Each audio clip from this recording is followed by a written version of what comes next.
Hello and welcome to today's show with Dr. Janette. In this program, Dr. Janette shares with the audience ways to develop their inner skills for outer results. With its meditation, visualization, affirmations, and more, you'll learn something today to help you live happier, healthier, and more satisfying lives by working your inner game now. Welcome, Dr. Janette. And hello, and thank you so much for joining me this afternoon. Again, I'm Janette, and I'm so glad to be here as we are creating conversations with people and to be able to look at the inner skills that we work with in our lives in order to have outer results.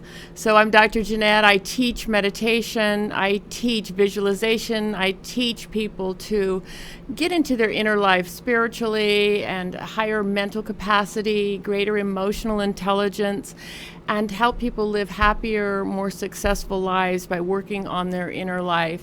So today our focus is going to be on healing. So if you know anyone that is going through a health challenge, or if you yourself are going through a health challenge, today's content and discussion might be helpful to you, because we're going to be looking at developing the healing mindset. And many people who've been through illness and health challenges know how difficult that is. And it is, because being in the body affects everything we do, affects our thinking, and if we've got pain in the body, it's hard to do other things. So we want to have a conversation about that, and my guest that's going to be joining us in a couple of minutes has been through massive healing and transformation and change, and has had to put these principles into practice. And that's what my vision is for our time together in these shows, is to look and see people's lives who are putting inner principles to use and learning new skills, but putting them into their life to have more success, to have happier relationships, to have greater health, and to greater spiritual peace, and see it at work. So I'm excited to have these kind of conversations.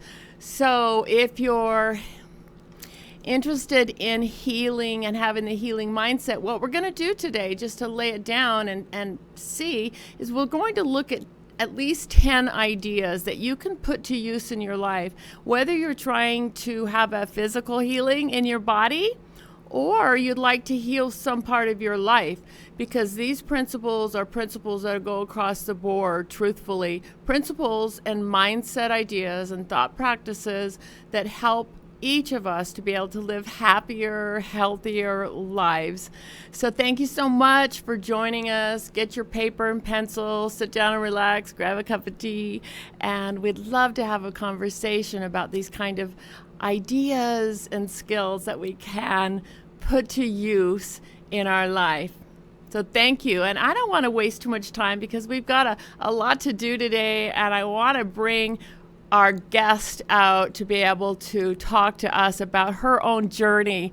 So I'd like to introduce to you our guest today is Gina Estrada. Welcome, Gina. Thank you so much for having me, Dr. Janette. I know. I'm glad to have you.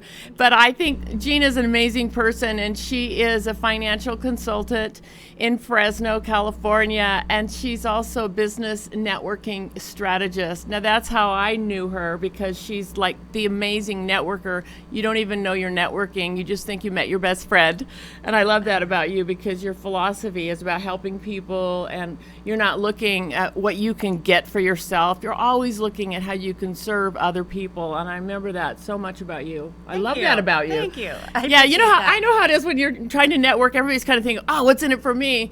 And how wonderful it is that what you do. And I'll let you talk about that. But also, I just wanted our viewers to know that she's the past chairman of the board for the American Heart Association, past president of the board for the National Association of Insurance and Financial Advisors.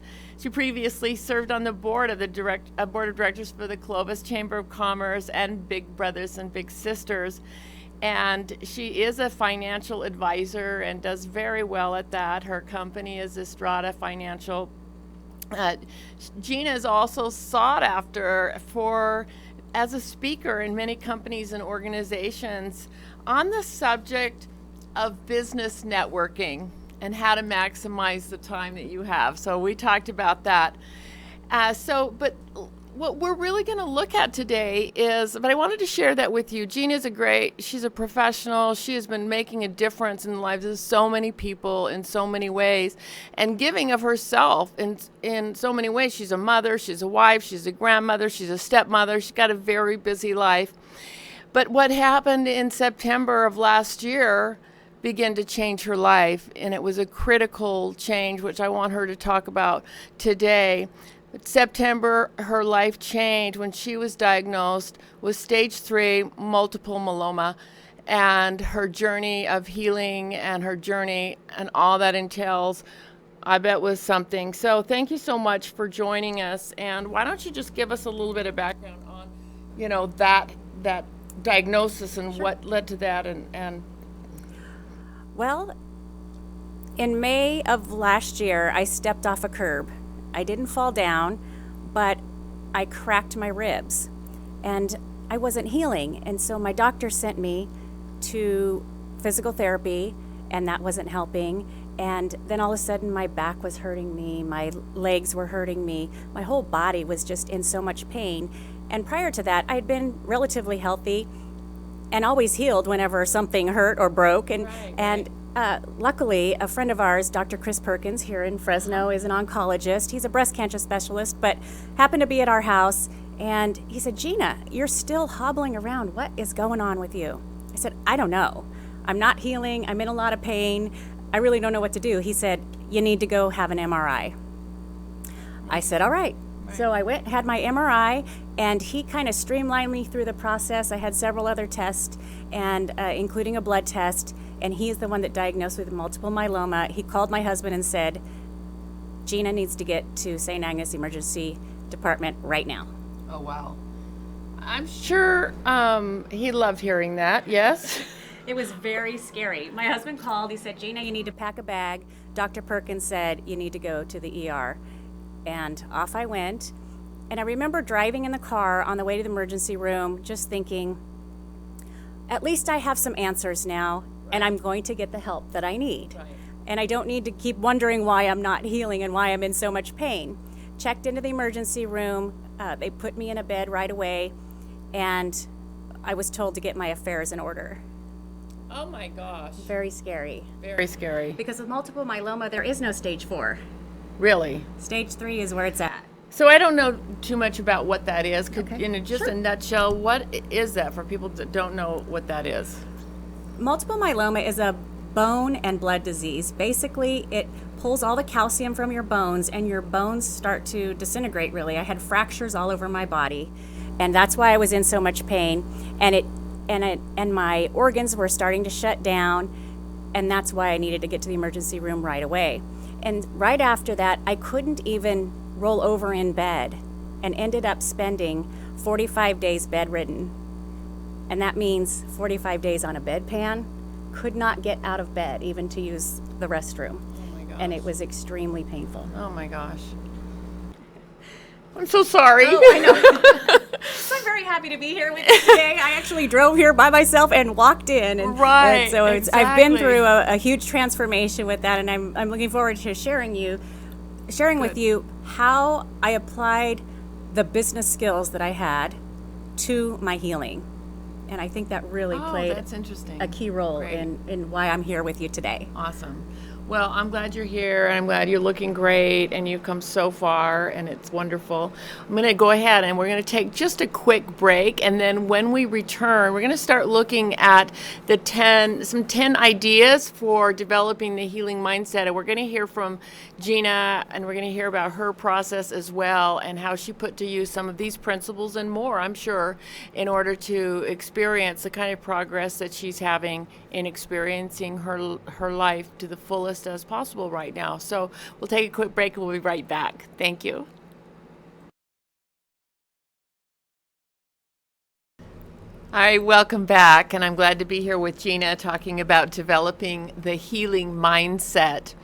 And so we're going to look, first of all, about the idea. One of the things in my work with people, we discover that In order to have any sort of change or transformation in our life, the first thing is we have to begin to take some responsibility with saying this is happening, and begin to take this perception that it's happening for me. That even in this, it seems so bad, like it's happening to me, poor me, I'm never gonna get through this, what am I gonna do with myself?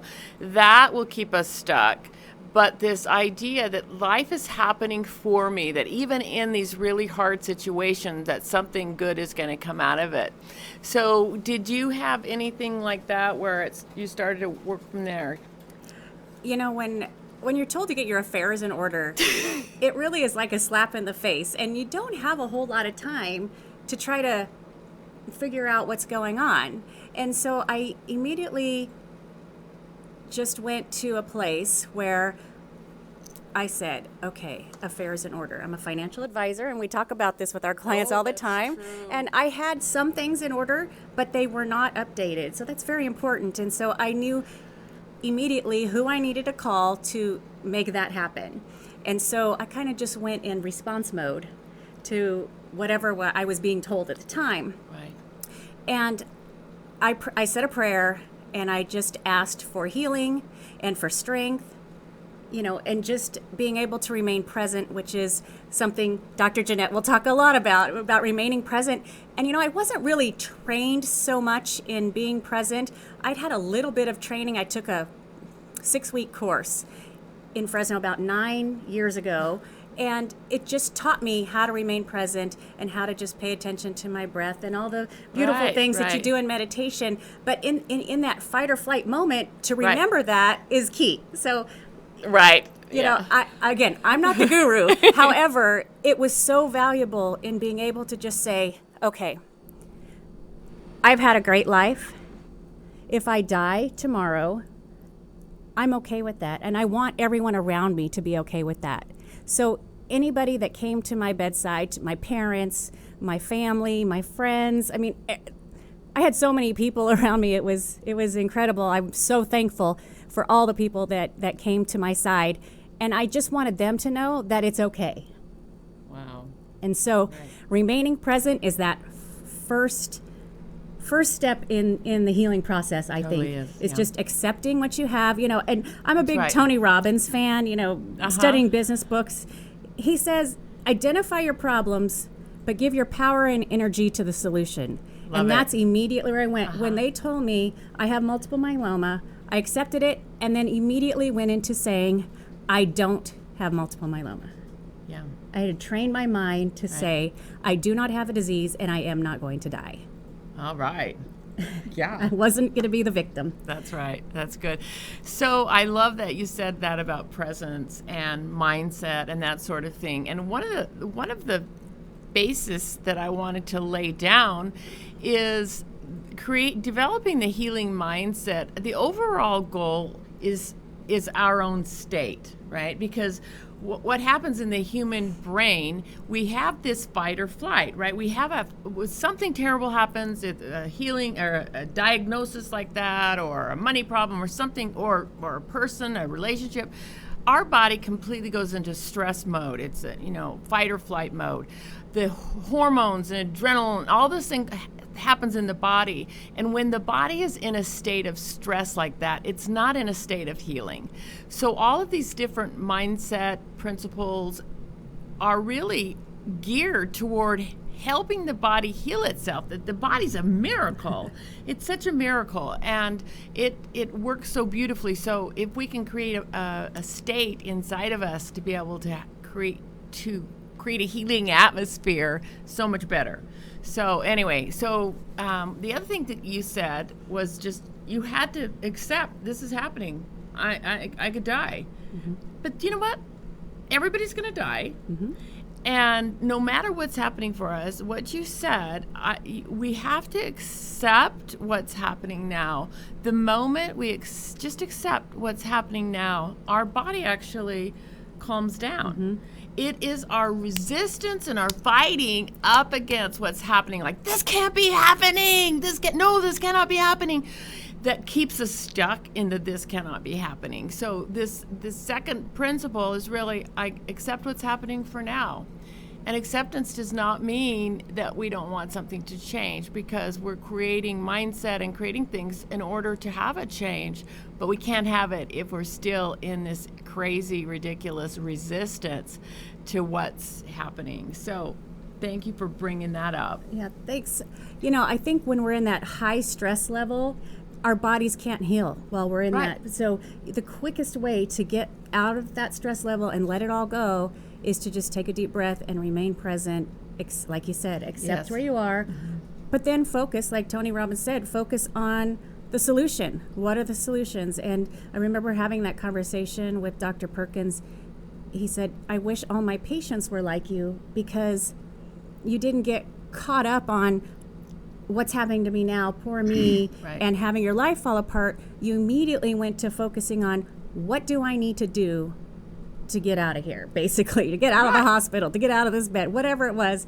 That's what my focus was. Yeah. Was just letting that stress go. And I remember people coming in to see me, and they would be really sad when they'd see me lying in the bed. They would start to cry, and I would just immediately say, okay, no tears.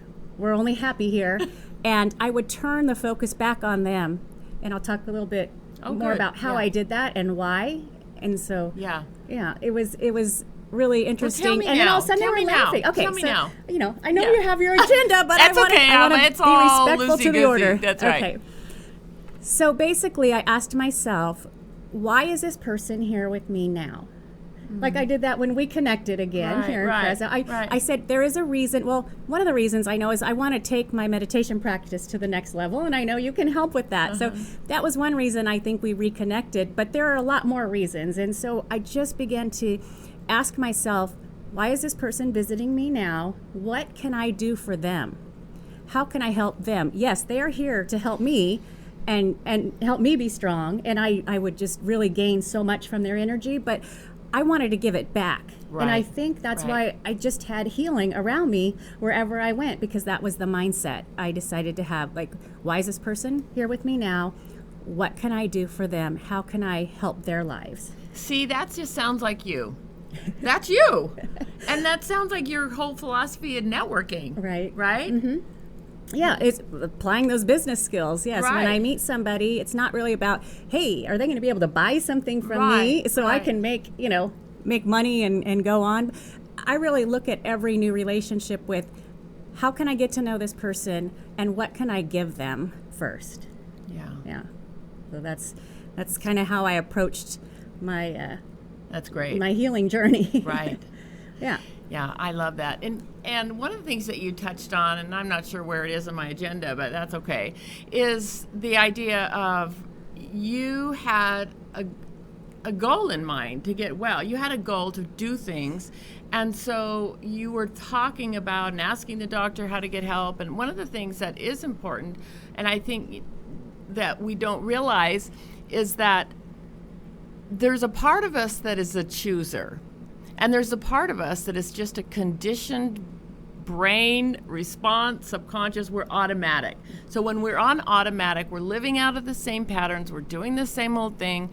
And so, but we also have a chooser. That's the part of us that says, wait a minute, I'm going to choose my response in this situation. And that's what I hear from you. You're saying, okay, this happened. I'm sure you went through fear. I'm sure you went through shock. But then I hear you say, but then, okay, now what do I do? Where do I want to go? What's the solution? And when we keep our attention on the vision, keep our sights on where we want to be instead of complaining about where we are, every part of the mechanism called us, our spirit, our mental, our body, starts to follow what our choosing mind has set forth. That's why, as you know, vision is so important. Like visualizing and holding, okay, what do I want to do? Can I see myself healthy? Can I see myself with, traveling with my husband? Can I see myself doing these fun things and holding to that? Because every part of our body starts to follow our mind. So I think I just like to lay down a little bit of what's happening underneath all of this, because we have to start waking up and not just living as automatons,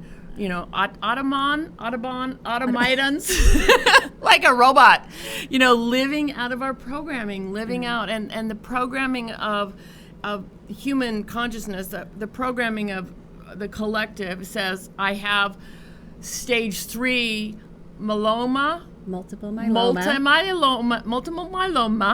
and the cultural belief system says, well, you're going to freaking die, girl. Right. But something in you said, wait a minute, it's just a situation. I'm choosing that I want to have a greater life experience in the middle of it.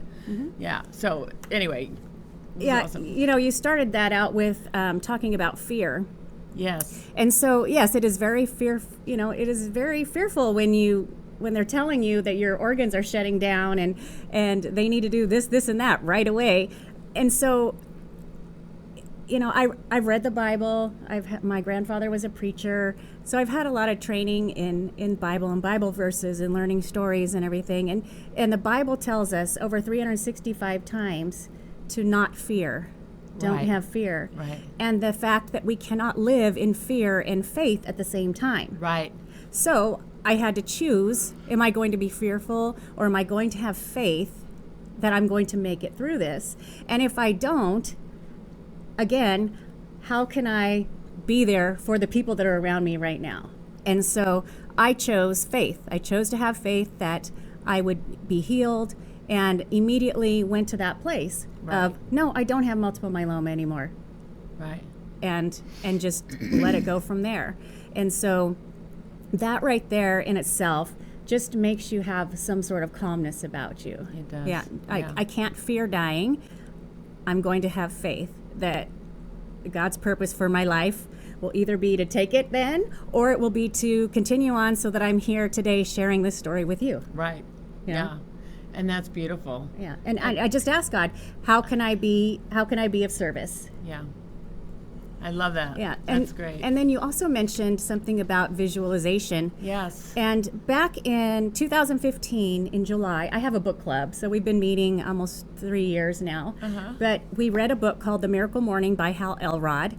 And in it, he proposed a 30-day challenge. So our book club took this 30-day challenge, and it had to do with what he called the savers. And so this is something that we did every single morning just to train ourselves in waking up in the morning. And it includes, the savers stands for silence, affirmation, visualization, exercise, reading, and scribing or writing. And so we did that for 30 days as a group, and it was so exciting, the things that came about because of that. Great. But I continued the practice on every single morning since then. Now, I had already been doing some of those things, but not all of them, and not all of them every single day until this challenge came about. And then I just decided that made me feel so good that I just continued that practice every single day since. Right. Don't you think morning practice is the key to life? I do. I can't imagine. Some morning ritual and practice that takes you into your heart, your spirit, gets your mind in the right place before starting your day. Yeah, all the greats, you could study the greats, Oprah Winfrey and Tony Robbins and Steve Jobs and everybody. And even Benjamin Franklin had a morning routine that he did from 5 a.m. to 7 a.m. every day. Right. So it just gets you in that right mindset. Right. And Jim Rohn said, either you run the day or the day runs you. And That's I think waking up with that, and especially the visualization that you referred to, I had to apply that while I was lying there in the hospital bed of, one, getting out of that hospital, being able to walk, because I couldn't walk at that point. And then I had to visualize, how am I going to get home if I can't walk? And what am I going to do once I get home? Right. It was a very crazy time, but I just knew that everything was going to be okay, and whatever I could do to get stronger every single day, that's what I was going to do. Wow. First thing in the morning before anything else. Yeah. And when you have to spend 45 days in bed, you have a lot of time to think about that. Right. But I still continued to do the same things every single morning at whatever level I could at that moment. Right. And then that's how I got to be sitting That's here with great. you today. Yeah. That visualization is such an important skill. So when you're talking about morning practice, I want to say a little bit about that. One of the things that I believe is so important to healing, and it's on, my Healing the Mindset, is developing a practice of meditation. And meditation, there's two reasons. One is just to learn to relax the body, because a relaxed body is a body that has its resources to be able to heal better. But it's also to learn to discipline the mind. And as most of us know, you try to quiet your mind for more than 5 seconds, you notice that your mind is going. Now, that's okay, because that's what everybody's mind does. So if you think your mind is too busy, you cannot meditate because your mind is too busy, I have news for you. You're not special. Everybody's mind does that. So everybody's mind is all over the place. But in meditation, we practice holding a particular focus. And I teach something with using anchors and mantras. But it's just, there's one line, and Dan Harris said this in one of his videos I really loved. Meditation is the practice of starting over. So meditation, it is just a matter of starting over. In other words, we may just use our breath and allow our attention to follow the breath as we breathe in and out, and keeping our attention on our breath. And our mind will wander, it will go someplace else, and we just start over. And we bring our attention back to the breath. And our ability to start over when we wander off is our ability to meditate. Our ability to start over starts to develop our ability to be the chooser, to have access to the part of our mind that can make a choice versus just going automatically. So we have the automatic mind, which is that part of your mind, the babbler that's going all over the place. And we have another part of the mind, which is the chooser. And so in meditation, we develop a skill to be able to access and be the part of the mind that is the chooser. Now, that becomes very important. Now, so the thing I want to say about meditation is a practice. Like any other skill, right? Any other skill that we learn, the more that we do it, the more we will be able to reap the benefits of it. And as we were talking about visualization is a difficult thing for a lot of people as well, because it becomes difficult to hold your attention on a picture in your mind. And so you have to go back and forth to it. But I have had so many experiences in my life to when I can finally get the picture.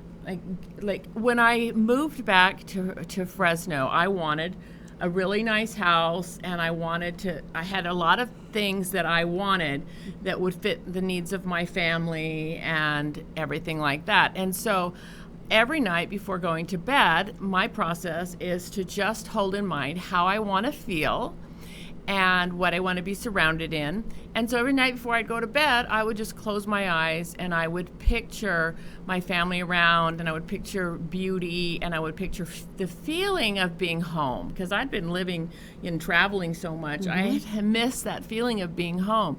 So it was wonderful. But what I've discovered is taking the time to refine the picture is worth it, because then the outer things can just work. They just figure themselves out. They work out much easier than struggling with that. So the idea of visualizing a body that is working, visualizing the bones becoming stronger, visualizing what you're going to do. I always like to say, okay, what do you see? Like I love from the Bible, right? It says, those without vision, the people without vision perish. We have to have a vision. We are pulled by a vision. And when we have a vision for something fun that turns you on, like being with your husband or going on a trip or being able to be with your kids, or if we have a vision for something like that that's pulling us, that's exciting, we can see it in our mind and keep going back to that one thing again and again. The body follows. The body doesn't know the difference. It does not know the difference between real. The brain does not know the difference between what's real and what's imagined. So anyway, I love that you brought that up about visualizing. Yeah, and the visualizing that I did in the beginning of being in the hospital was really, how was I going to make the next day better? Yeah. And so, when you're on your back and you can't get out of bed, it's a little bit more difficult to visualize playing golf again, which is what I love to do, or even being able to stand up and talk to people and help them, and I was so used to helping others that I wasn't used to having people have to do everything for me. I mean, I couldn't even lift my arms. It was so painful. So literally, people had to help me do everything. Okay, so I want to talk about that. Okay. Because I know you, and you are, and just listening to her, I know that we can all get that she's a servant. Like, you're helping people and doing things. But here, life gives you an experience where now you have to receive. Mm-hmm. So did you notice the resistance to receiving, and what have you learned about that, about yourself? That's a great about question. Receiving, right. Like letting yourself have and receive help from other people.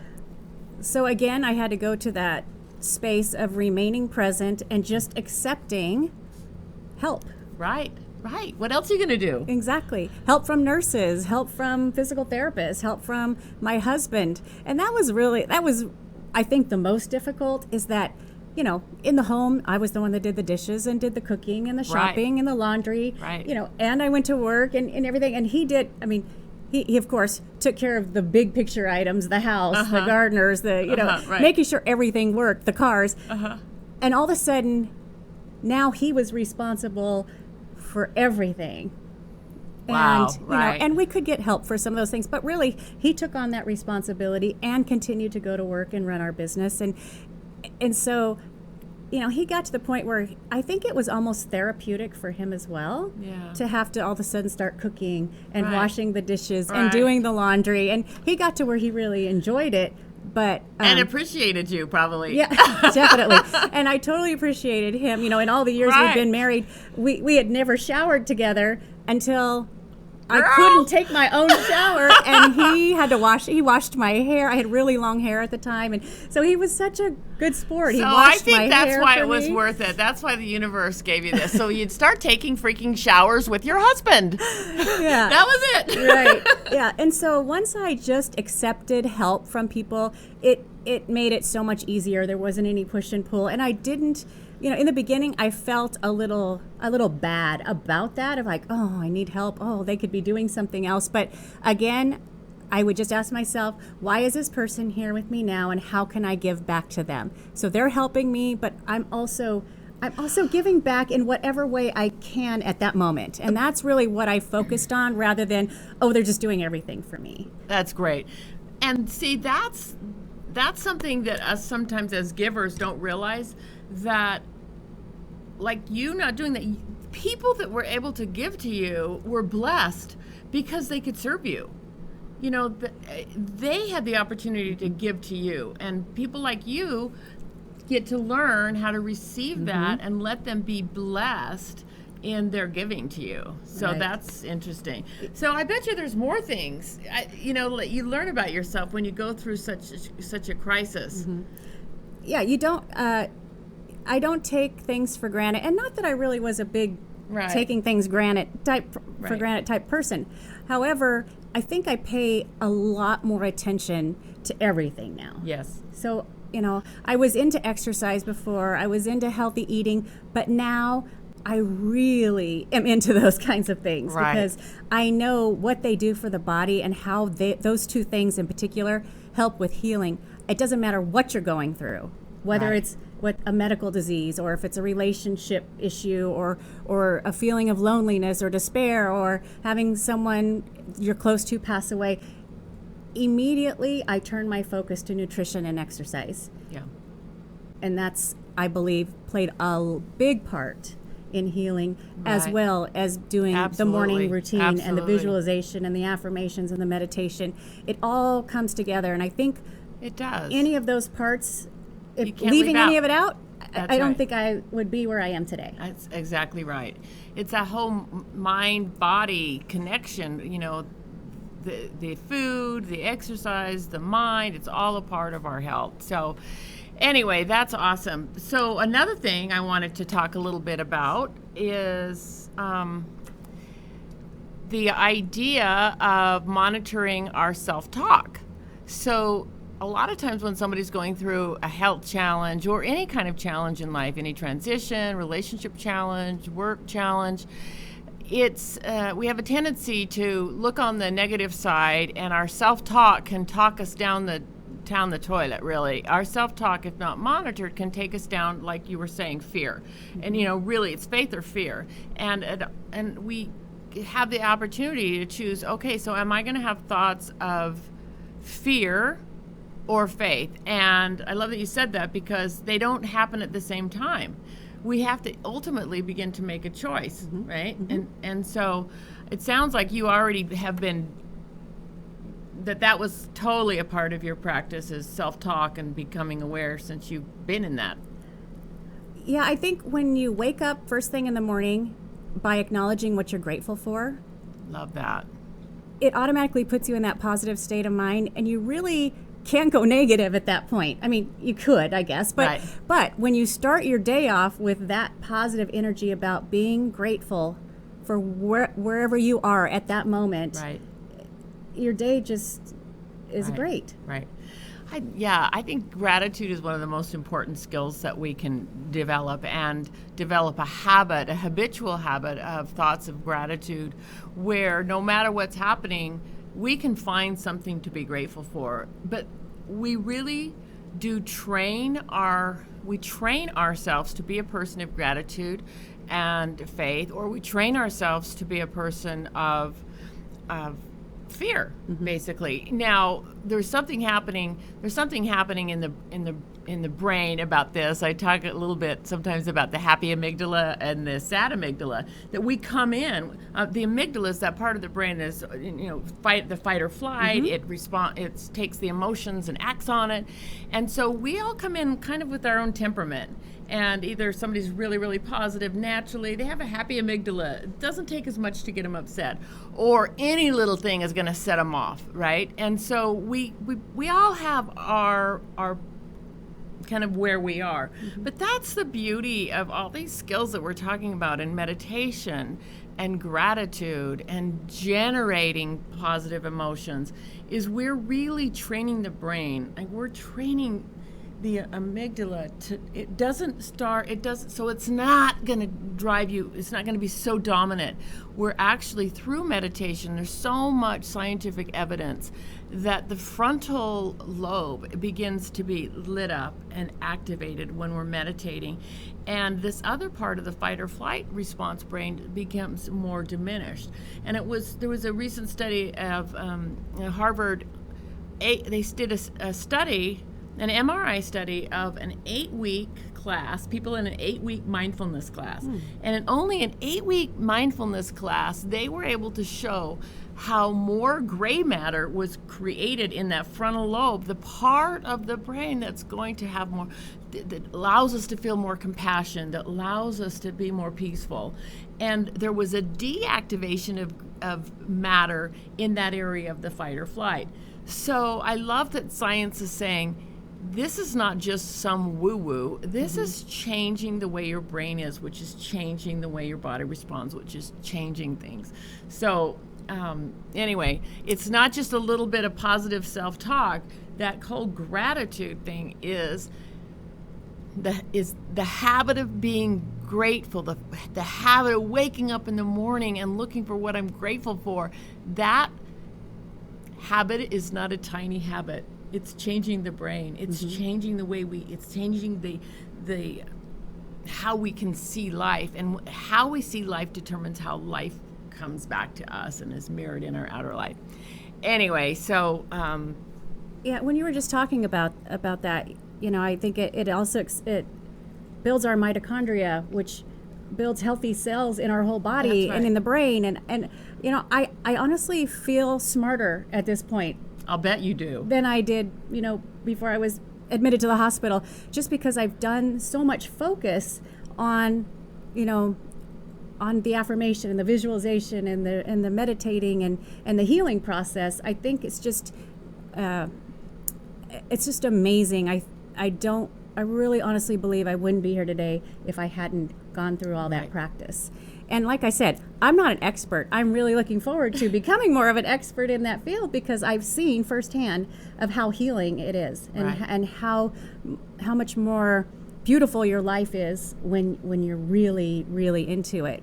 Right. And I remember being in the hospital bed and continuing on the visualization of my schedule for the next day. Now, remember, I couldn't go anywhere. I was in bed, but I had a schedule. I knew that I needed to wake up and do my savers and do all the affirmation and my morning routine, even though I was in pain. Right. And I knew that the nurses would be in and I would be acknowledging them and finding out about their lives and, and keeping them positive and focused at it. So I kind of developed my own schedule, even being in that bed. And again, Yeah. it was like, how can I make today better than it was yesterday? Even when I'm just lying there in bed. And, Right. and I've seen people just give up and just basically let whatever happens happen to them. But you really do have a choice Right. in your life, Right. whether it's 1 day, 1 month, or 10 years, we don't know, Right. but you have a choice every day. And That's so right. I chose positiveness and I chose to live and thrive. I didn't choose to survive. I don't like that word survive. I love that you said that. Exactly. Yeah. I'm going to survive. Now I want to thrive. I want to thrive. I don't want to just survive. And so Right. I'm a thriver, not a survivor. You are a thriver. And so that's just, part of what became my mantra. Yeah. One of the things you said that I've witnessed in people is you were saying how even that process, how difficult it's been, you can see the beauty in it. You can see how much you've grown. You can see the good in it. And I think a lot of times I've worked with people who go through this kind of thing and work for healing. And what is really healed is interesting. It's not so much about healing the body. It heals. It makes us go in and do so much personal work that the long-term healing is what's really healed. For example, one of the healing mindset practices that I believe in is forgiveness, because forgiveness or holding on to resentments or holding on to things causes our, not only our body, but every part of our psyche to hurt. We just don't have room in our life to hold on to things. So one of the practices is always forgiving, always letting go. And a lot of times people have real unresolved issues with people in their past, or their ex-husbands or ex-wives or children. And so that is a very important part of healing. It's like a healing of the soul. It's not, this healing journey isn't so much healing the body. It's like the excuse that God takes in order for us to heal the soul, right? And not that I think that, God says you're going to be sick, but this how all of life is contributing to our wholeness, I believe. So all of life is contributing to us growing and evolving as beings. So even in sickness, even in hardship, even in divorce, even in, losing a child, even in going through these experiences in life, I mean, that's the one thing we're never going to get out of is a life without some suffering, a life without some hardship. And even in a life where we go through these kind of things, what's really important is the healing of the soul, the healing of the psyche, the healing of our, bringing ourself back into inner peace, developing those skills and developing our own brand of spirituality and coming back into something real and whole. That's this even greater beauty of going through something like that. Yeah, I'll tell you a funny story about forgiveness. So I've always prided myself on being likable. Yes. I like people. Yes, they like you. I don't want to hate anybody Right, or right, anything. right. And there were 2 people in my life that I just felt they just didn't like me. And I struggled with it in the beginning. And then I just decided, the truth of the matter is they really don't like themselves. Right. It's not about you. Yeah. And they have taken things out on me. It had nothing to do with me, but it really always bothered me. So when I got home from the hospital, and I was in my hospital bed in my living room so I could be around everybody. I didn't want to be put off in the bedroom all by myself. So I was right there in the middle of it all in the house. And I decided that I was going to forgive the 2 people Wow. for whatever it was. Right. whatever it was, and I said a prayer, and I asked for forgiveness for ever thinking ill of them, and I was just going to let it go. And that day in the mail, one of the two people sent me a beautiful card saying, "Get well, I'm so sorry you're going through this," and it was just amazing. And I was like, I was in tears. I was just like, and speaking of being in tears, I never cried because I had a disease, or I was told I had a disease, or that I was in so much pain. I didn't cry from that. My tears have come from just the love and the outpouring of people around me, and it's like I'm just so blessed that I had this humongous support group. And and that didn't just come overnight. I mean, obviously I've worked on that for years, but you never know when you're going to need that support. And it was just beautiful. And so, whenever I think of that, I get teary-eyed, because those are the tears. They were happy tears. They weren't sad tears. Right. Oh, I love that. I love that, Gina. And I love sharing this conversation with Gina. I think she absolutely represent somebody that has had a really challenging experience. She told me she's how many inches shorter? I'm 5 inches shorter, so I went from 5'8" to 5'4", which is just really strange. Everything is so tall to me now. I have to sit on a booster seat in my car, and going grocery shopping. The carts are so tall. It's very funny.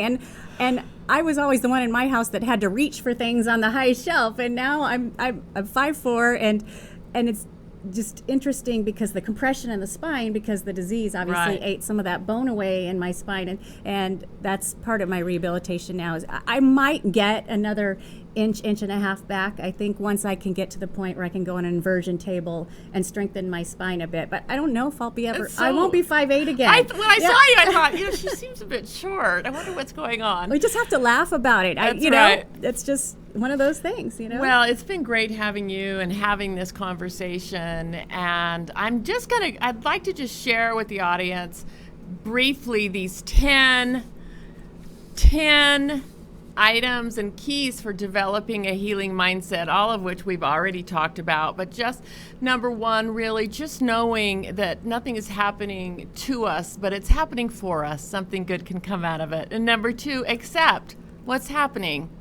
And even just through acceptance, we can come back to a place of peace.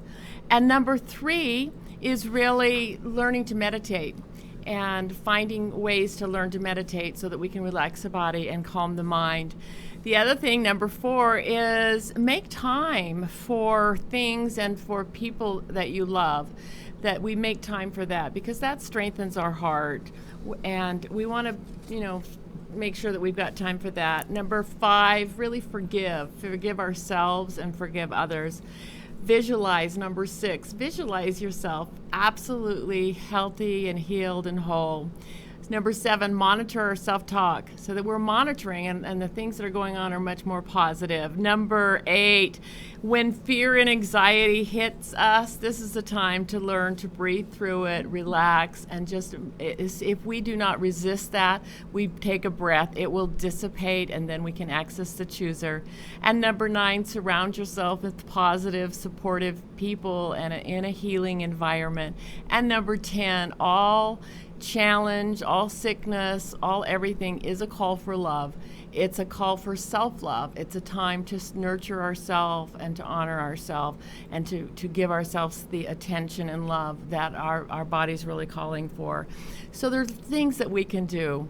So if you'd like more information, you can go to my website at JanetteFreeman.com.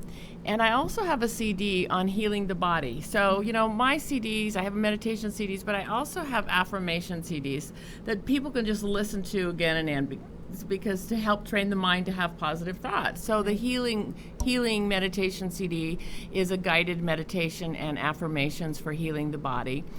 But anyway, so it's been really awesome to have you here. And is there any final words that you would like to share with our audience about healing in your process? As you were giving the 10 tips there, it brought back to mind, you always have time for the things that you put first. So I love that. Being intentional, going to bed with intention, waking up in the morning with intention, and I honestly believe how you wake up every day and your morning routine or lack thereof dramatically, affects the levels of success that you have in your life. If you're focused, productive, and successful mornings generate productive, successful days. Right. Which exactly. turns into your life.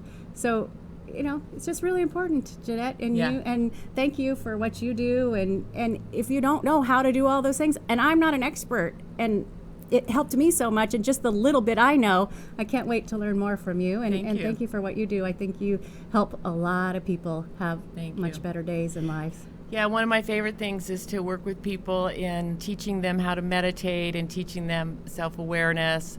So I've got ongoing classes locally in Fresno, in Orange County, and online. I want to start moving towards to online. You can sign up to get on my email list at JanetteFreeman.com. And if you have any comments, please check in and email me. I'd love to hear from you. Again, thank you so much. Thank you, Gina, for being here You're today. welcome. And we just know that everybody that touches this will have a greater and better experience of healing. Thank you so much. Thank you. Have a great day.